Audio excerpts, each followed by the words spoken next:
Halo, selamat pagi, selamat siang, selamat sore buat kita semua yang masih setia dalam pendalaman Alkitab Channel. Pada saat ini kita akan membahas persiapan firman untuk kita sampaikan pada hari Minggu tanggal 24 Januari 2021. Yaitu yang terambil dari Yunus 3 ayat 1 sampai 10. Saudara-saudara yang terkasih dalam Yesus Kristus, tidak banyak hal yang akan saya bahas tentang isi daripada nats ini. Pada kesempatan ini saya hanya akan menyampaikan tentang pengantar saja, pengantar kepada kitab Yunus ini. Saudara-saudara yang terkasih dalam Yesus Kristus, Yunus itu adalah hamba Tuhan yang dibawa ke Niniwe dengan ikan yang besar. Saudara-saudara, kalau kita memahami arti kata Niniwe, Niniwe artinya adalah pulau ikan. Saudara-saudara, Yunus pada awalnya menolak untuk pergi ke sana. Tetapi Tuhan harus membawa dia dengan ikan mendekati pulau ikan. Ikan yang besar. Hal yang penting di sana kita lihat bukan hanya sekedar saja saudara-saudara bahwa ada mujizat, bahwa ada cara-cara seperti itu yang dilakukan oleh Tuhan supaya firman Tuhan itu sampai pada kota Niniwe, kota yang sejahtera itu untuk bertobat. Tetapi ada pesan yang mau kita lihat. Kenapa dengan ikan itu? Memang dia ada di seberang lautan tempat daripada Yunus. Saudara-saudara yang terkasih dalam Yesus Kristus, untuk sementara saya mengatakan seperti ini, bahwa ikan itu adalah lambang atau simbol strategi pelayanan misi kita. Dia dengan ikan mendekati pulau ikan. Itu adalah strategi.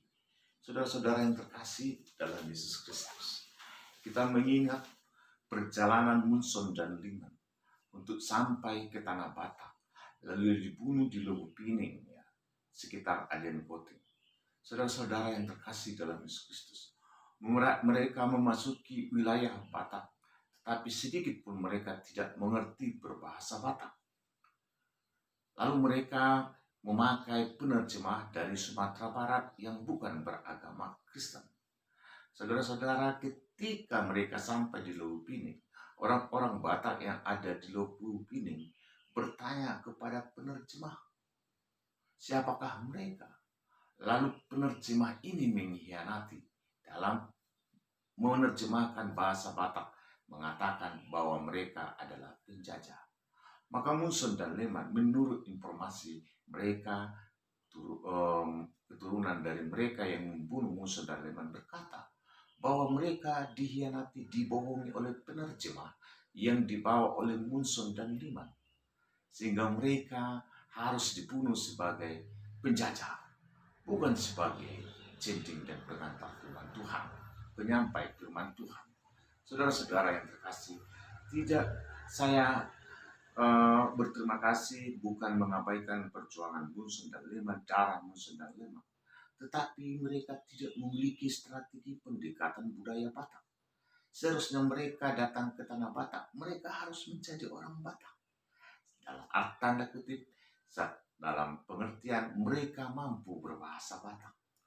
Ini pendekatan budaya, pendekatan kultur, saudara-saudara. Saudara-saudara yang terkasih dalam Yesus Kristus, kita masuk ke wilayah Batak, tapi mereka tidak mengerti budaya Batak. Setidaknya mereka tahu berbahasa Batak. Ketika mereka tidak tahu, mereka harus dibunuh sebagai penjajah, dianggap penjajah dan dikhianati oleh penerjemahnya. Demikianlah saudara-saudara, para misi-misi yang datang mungkin ke tanah Batak, yang lain mungkin ke tanah Karo, mereka harus belajar dulu bahasa Karo. Ke tanah Simalungun, mereka harus belajar dulu bahasa Simalungun. Itu adalah perahu mereka. Itu adalah ikan yang membawa jurus ke pulau ikan. Saudara-saudara, maka Tuhan mempersiapkan kita dengan strategi kita, strategi Tuhan, yaitu pendekatan-pendekatan kultur, pendekatan-pendekatan budaya dalam menyampaikan firman Tuhan. Ketika Yunus sampai ke sana, yang dimuntahkan oleh ikan besar itu, lalu dia menyampaikan firman Tuhan, dan tidak ada kesulitan-kesulitan yang ditemukan oleh Yunus dalam menyampaikan firman Tuhan. Mereka bertobat. Saudara-saudara, kesulitan-kesulitan justru terjadi dalam diri kita, ketidakmauan kita, ketidaktahuan kita bagaimana strategi menyampaikan firman Tuhan. Saudara-saudara, mungkinkah saudara mungkin bisa menyampaikan firman Tuhan kepada mungkin yang pernah saya lihat di dalam acara kita, di seorang pendeta dengan bulu tato segala macam, rambut panjang, dia menyampaikan firman Tuhan kepada anak-anak yang bawa kolong jembatan, menyampaikan firman Tuhan kepada anak-anak mereka yang lahir dari hasil pelacuran, pada mereka para pelacur. Kalau Anda datang dengan jas, dengan dasi, dengan rambut yang licin, parlente, mungkin mereka para pelacur akan begitu melihat saudara, dia akan pergi. Oleh sebab itu, itulah strategi sang pendeta itu untuk menyampaikan firman Tuhan. Saudara-saudara, lewat firman Tuhan, kita saat ini hidup kita harus punya strategi menyampaikan firman Tuhan. Biar firman Tuhan itu sampai dengan selamat, dan saudara juga selamat dalam menyampaikan firman Tuhan itu. Bahwa ikan besar itu adalah strategi dalam menyampaikan firman Tuhan, itu pendekatan budaya, pendekatan sosial masyarakat, di mana firman Tuhan itu kita sampaikan.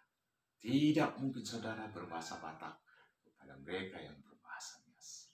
Tidak mungkin saudara berbahasa Inggris kepada mereka yang tidak tahu berbahasa Inggris.